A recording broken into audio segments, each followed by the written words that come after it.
Relations are what takes simple sketch entities to the next level.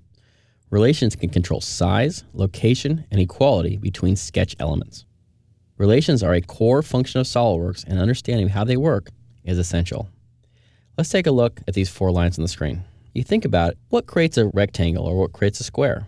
Is this a square or a rectangle? Probably not. So let's take a look and see how we can convert this to being a rectangle or a square. We're going to do so using relationships. If I click on this first line here, notice it highlights. If I hold down the Control key, I have the ability to select the adjacent line. As soon as I release the Control key, I get this little pop-up window here, giving me a bunch of options: horizontal, vertical, collinear, perpendicular, parallel, equal, or fixed. These are a bunch of relationships that I can add to these 2 lines to control how they interact. Notice I also have those exact same relationships over here on the left-hand side. So to create this into a rectangle, we probably want to add a relationship that like a perpendicularity between those 2.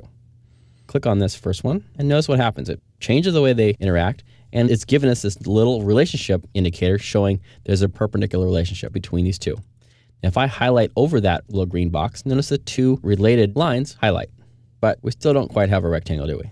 So let's try again on the other side. So let's click on this first line here, hold on Control, select the next line, and add that same perpendicular relationship. Well, it's getting closer, but it's still not quite right. So the third one we're going to add is going to actually turn this into a rectangle. So if I'm going to click here, hold on Control, select the next line, and go ahead and say perpendicular. Now we've got a rectangle. We can drag it out. We can move it around. We can play with this rectangle, but it's not horizontal.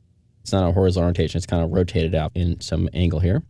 So I can go add one more relationship here, like to the top. And I can say this line here is horizontal.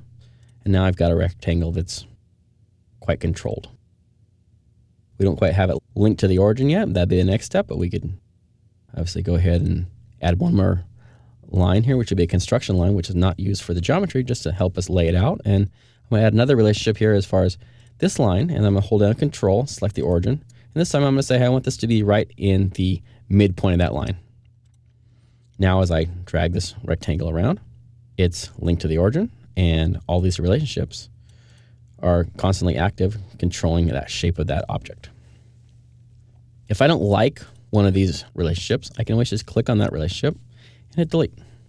Notice if I delete the relationship, the lines don't move. They stay exactly where they were. However, if I click on this line now, I have the ability to start wiggling this thing around, and it's going to start violating us being a nice rectangle. So if I want to fix it again, I go back here, add that relationship one more time, and I'm back to where I was. Sometimes when you're looking at these drawings, you can see a lot of these relationships, and it makes it hard to kind of see what's going on. Or you might be not seeing them at all. To show or hide these, you can go under the View command, click on View, and go down here to Sketch Relations. You can hide them, or you go back and you can say Show them. Adding and using relations can be a huge time saver and make your sketches easier to update and simpler to understand. Relationships are used throughout SolidWorks, and the understanding of how they work is the most important thing in SolidWorks.